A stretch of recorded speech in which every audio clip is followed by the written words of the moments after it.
What is happening, guys? How are you doing? This is Rob of Rule of Two Review, and today I want to talk even more about The Legend of Zelda Tears of the Kingdom. So I know that Tears of the Kingdom is a hot button topic on the internet, and it has been on my channel as well. I've talked about it several times over the past few weeks, but isn't it obvious why? Because it's a new Zelda game that is coming out in less than 5 months. It's now officially coming out this year because we're now in January of 2023, which is totally insane, but very exciting. And so I want to talk more about how mysterious Tears of the Kingdom continues to be, even though we are inching ever closer to it every day. At this point, every one of you watching this video already knows that we have only seen 3 official teasers of the game from Nintendo, and each one features approximately, I don't know, what, 25 to 35 seconds worth of footage from the game. The first one, back from E3 in 2019, actually didn't even feature a lick of gameplay. It was only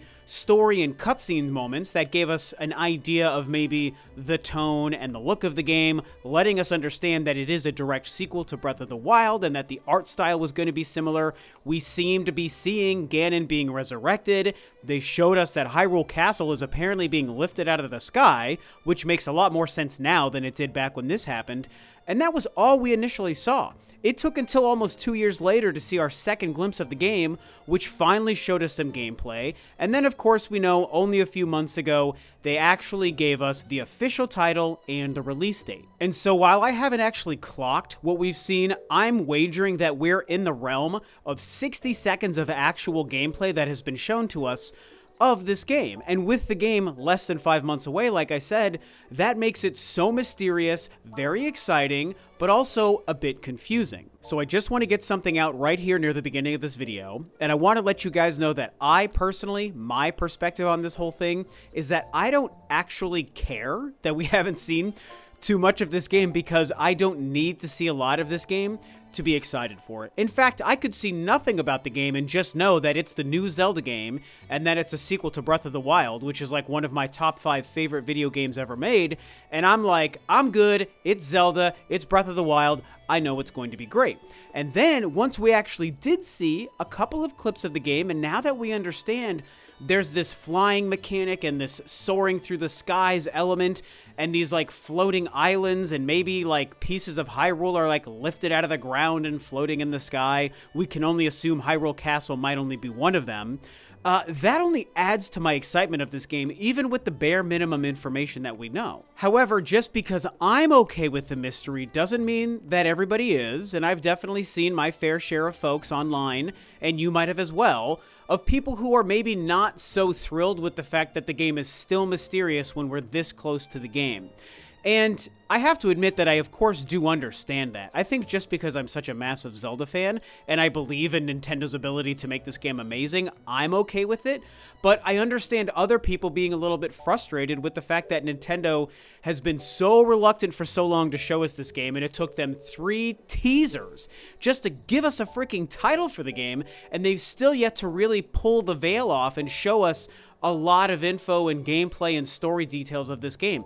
It makes sense for people to be frustrated. But now let's address the elephant in the room and talk about what we all already know, which is that Nintendo is guaranteed very, very close at any day, at any time, to deciding to show us a bunch of this game.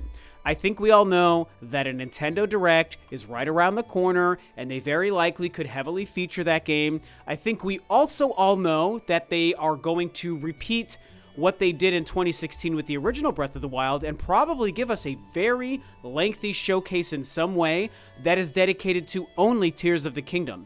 Whether that's a short Nintendo Direct, I say short, maybe it would be like a 30-minute or a 45-minute Nintendo Direct where they show a bunch of gameplay, a bunch of story, a bunch of new ideas, and, you know, if hardware is meant to release alongside this game in whatever way the hardware might release, I'm sure they would also spend time talking about that. Although I'm not really putting too much stock into that right now, and you guys know that because I've talked about it in prior videos. So maybe they do like just a Nintendo Direct thing where it's 25 minutes to 45 minutes long and they just show a bunch of stuff. And that probably would suffice just fine enough for most people to say, okay, now I know the game, now I know the gameplay, the story, and I'm excited for it. But I also think there is a great chance, and I really hope they do this, where maybe they give us a treehouse that's dedicated to just this game. And I'm not talking about the shorter treehouses where they've sort of done that for like Hyrule Warriors. They did like a treehouse thing that was, you know, kind of put together in a weird way because of the pandemic. Nowadays, they could feasibly, think about it, you guys.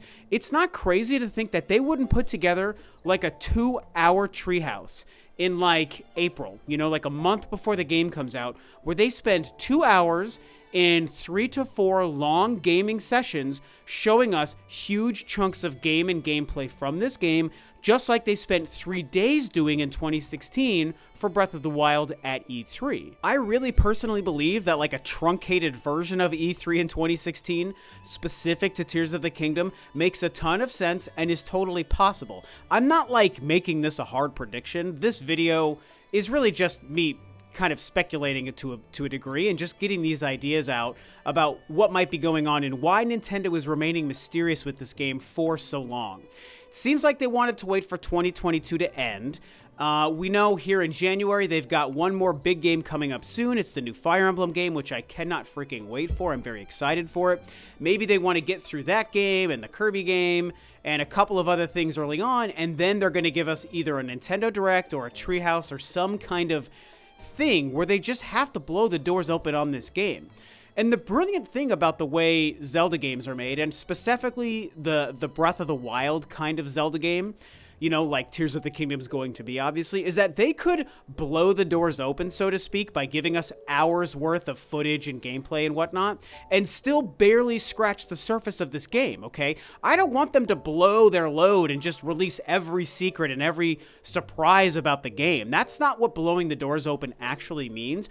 Again, I'll reference back to E3 2016. They gave us 3 days and hours worth of footage and gameplay demos of Breath of the Wild. And by the time the game came out, in fact, I might have to double check. You guys can correct me if I'm wrong. I think they only showed gameplay from the Great Plateau. Is that right? Maybe I'm wrong. So I guess don't quote me, but I'm just going to throw it out there. They might have actually only stuck to the Great Plateau.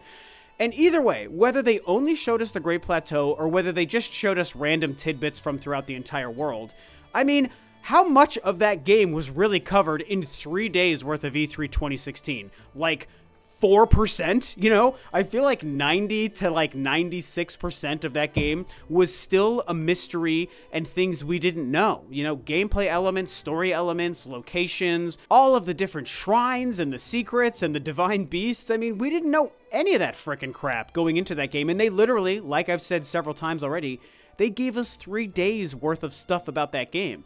So if they chose to do like 30 minutes to 2 hours worth of a Nintendo Direct or a Treehouse or something else different entirely that is just dedicated to showing us a bunch of stuff about Tears of the Kingdom, it's not going to be spoiling anything. It is not going to reveal a lot about the game.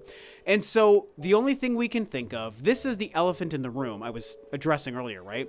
The only thing we can think of is they wanted to wait for the new year to begin. Maybe they're waiting for the first Nintendo Direct of the year, and then they're going to finally choose a time between now and May 12th when this game releases to just show us a bunch about the game, and personally, I'm totally okay with that. To wrap this up, I just want to remind you guys that I'm somebody who loves the Zelda franchise enough and has enough faith in Nintendo, their Zelda development, and especially a game that's a direct sequel to Breath of the Wild, to just be good without a lot of information.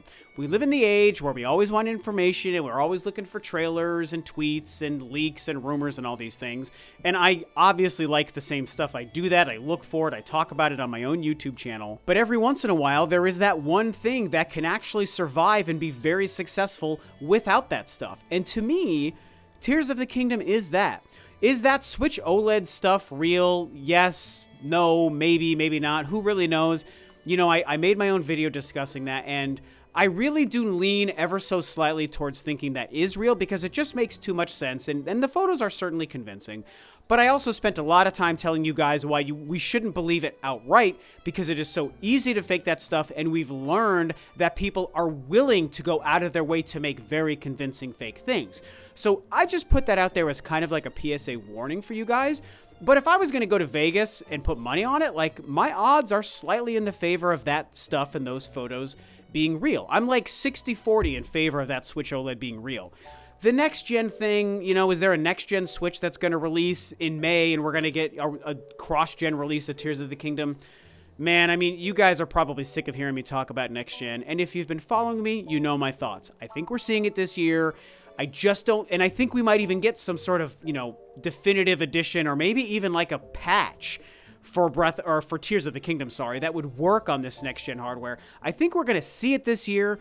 I don't know if we're going to play it, but we're definitely going to see it this year. I just don't think that it's going to release alongside the game. I think at this point, either the game is coming out on just the Switch without hardware, or the OLED thing is real in some fashion. I think that's the best chance we have at new hardware releasing alongside of Tears of the Kingdom.